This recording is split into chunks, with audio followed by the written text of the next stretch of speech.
Assalamualaikum warahmatullahi wabarakatuh. Perkenalkan, nama saya Ani Anjarsari, calon guru penggerak Angkatan 7 Kabupaten Kediri.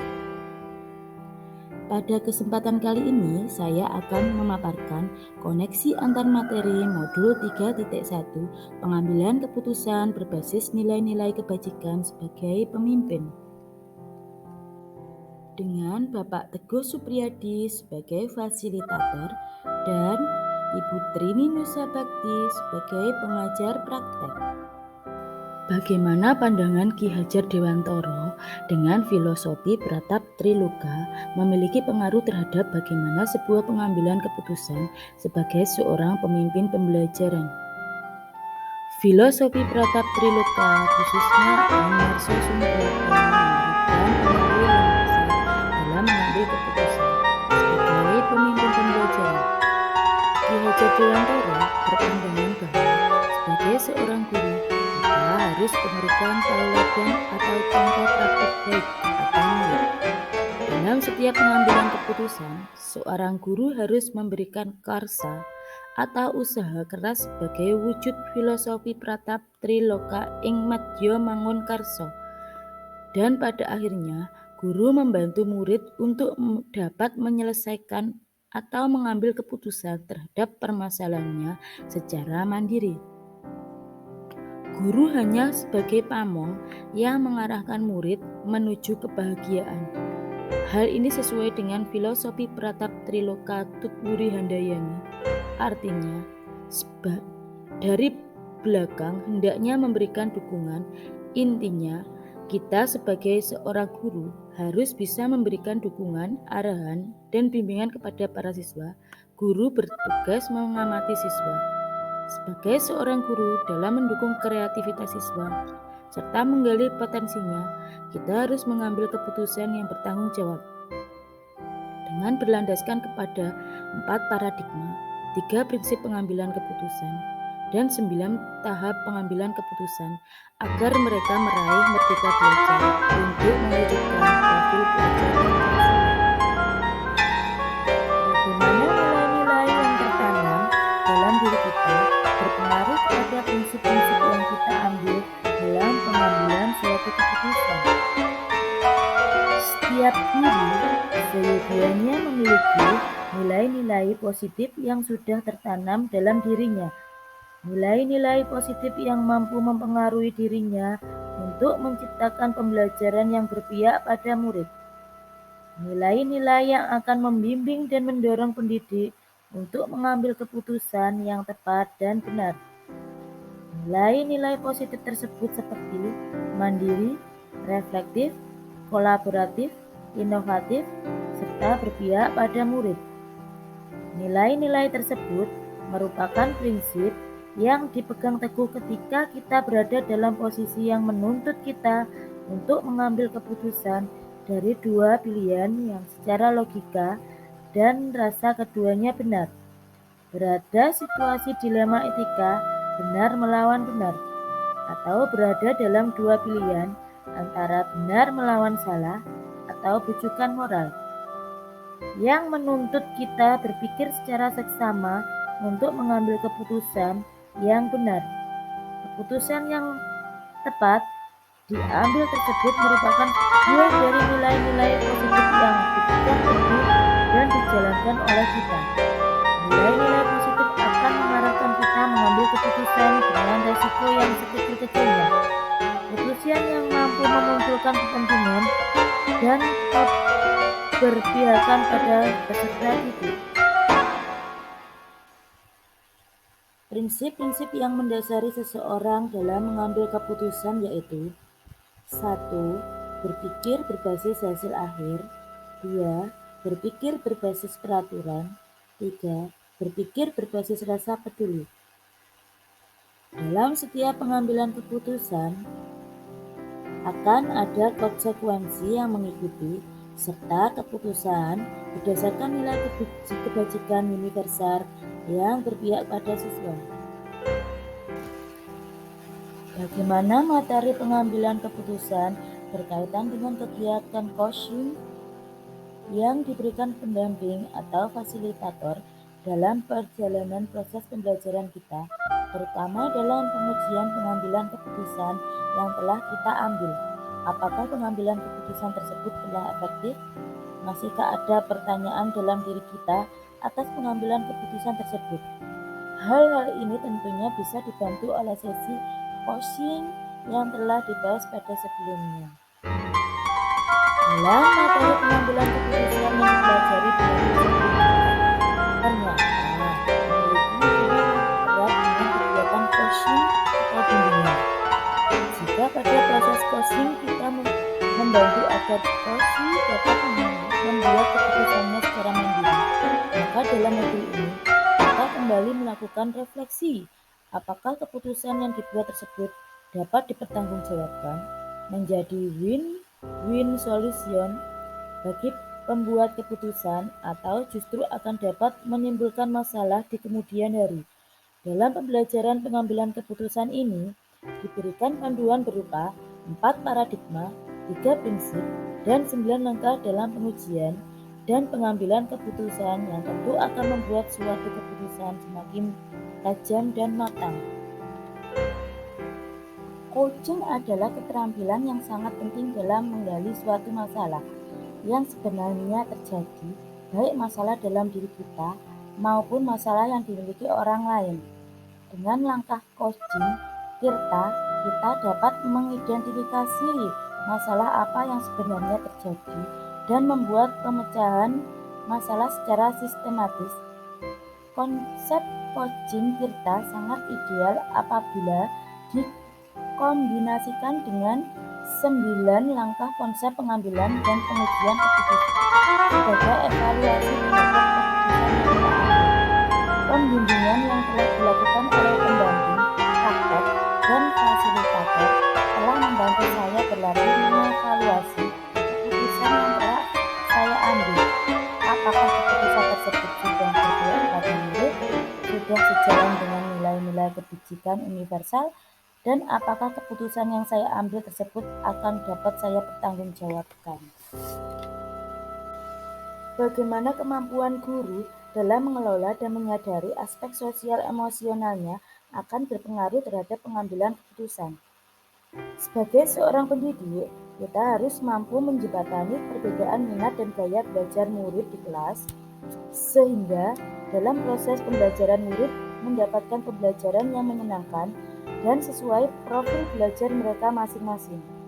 Untuk itu, diperlukan pengambilan keputusan yang tepat agar seluruh kepentingan siswa dapat terakomodir dengan baik. Kompetensi sosial dan emosional diperlukan agar guru dapat fokus memberikan pembelajaran dan dapat mengambil keputusan dengan tepat dan bijak, sehingga dapat mewujudkan merdeka belajar di kelas maupun di sekolah.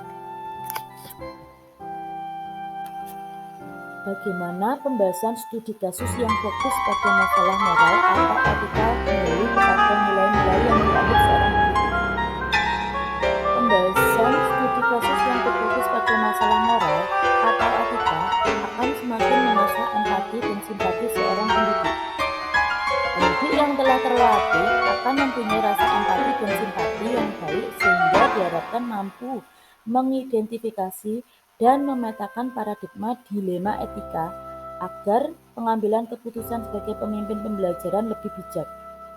Kebijakan yang muncul pada saat pengambilan keputusan tetap mengacu ke perpihakan dan mengutamakan kepentingan murid, sehingga solusi tepat akan didapat dari setiap permasalahan yang terjadi. Pendidik yang mampu menganalisis permasalahan dari berbagai sudut pandang dan pendidik yang dengan tepat sehingga mampu membedakan apakah permasalahan yang dihadapi termasuk dilema etika ataukah rujukan moral. Ketika seorang pendidik dihadapkan pada kasus-kasus yang berfokus pada masalah moral dan etika, maka keputusan yang diambil akan dipengaruhi oleh nilai-nilai yang dianutnya. Jika nilai-nilai yang dianutnya nilai-nilai positif, maka keputusan yang diambil akan tepat, benar, dan dapat dipertanggungjawabkan.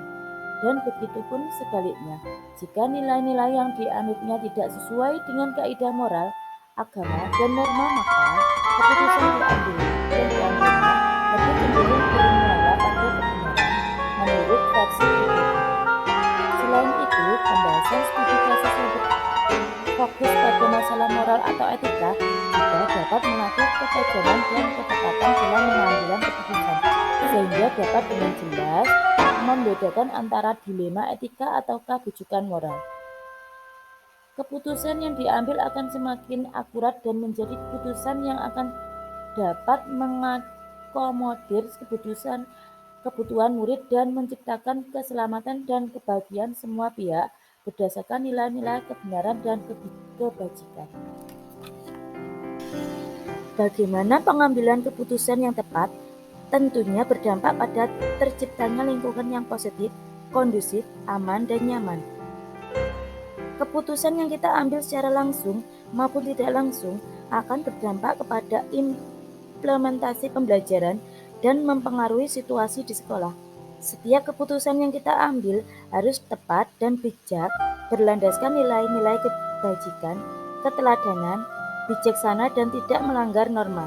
Dengan landasan tersebut, kita dapat menciptakan lingkungan yang positif, kondusif, aman, dan nyaman, sehingga murid-murid dapat belajar dengan baik dan dapat mengembangkan kompetensinya.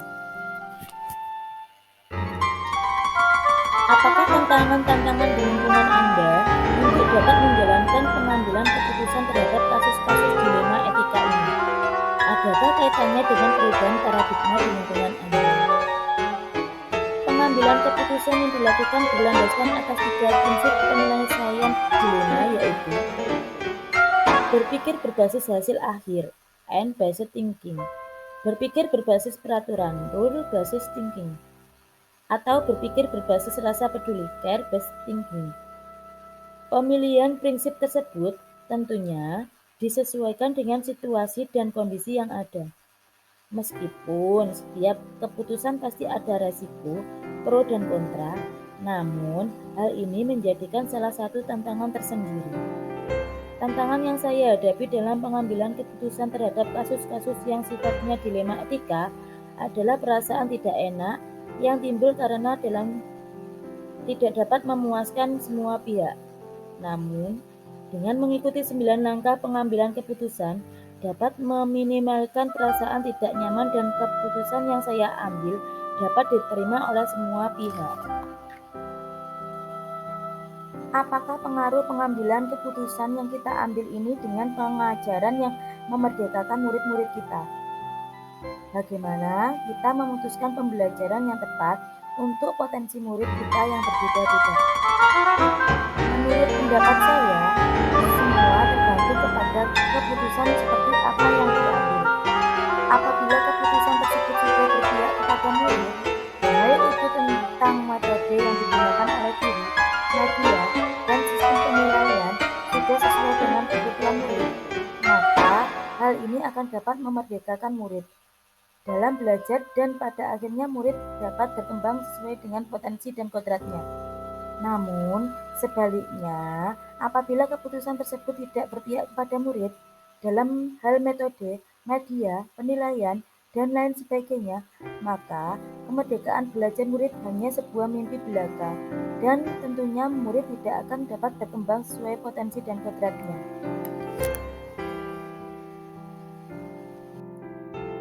Bagaimana seorang pemimpin pembelajaran dalam mengambil keputusan dapat mempengaruhi kehidupan atau masa depan murid-muridnya? Dalam situasi dilema etika ini, kita harus membuat keputusan, maka 4 paradigma pengambilan keputusan menjadi hal utama yang dipegang. Sebagai makhluk sosial yang hidup dengan nilai dan peraturan yang berlaku, maka kadang-kadang adalah hal yang benar untuk mengikuti aturan, namun juga terkadang merupakan tindakan yang benar. Pilihan untuk memegang aturan dapat dibuat berdasarkan rasa, namun untuk membentukkan aturan dapat dibuat berdasarkan rasa adil atau membantu murid. Prinsip berpikir inilah yang menjadi penting bagi pemimpin pembelajaran dan keputusan demi masa murid. Dengan menganalisis kasus yang kita alami atau situasi situasi yang kita alami sebagai pemimpin pembelajaran di sekolah, terutama yang berdampak pada murid. Apakah kesimpulan akhir yang dapat Anda tarik dari pembelajaran modul materi ini dan keterkaitannya dengan modul-modul sebelumnya? Kesimpulan akhir yang dapat ditarik dari pembelajaran modul 3.1 pengambilan keputusan sebagai pemimpin pembelajaran terkait dengan modul-modul yang telah dipelajari sebelumnya merupakan satu kesatuan yang tidak bisa terpisahkan untuk memerdekakan murid dalam belajar.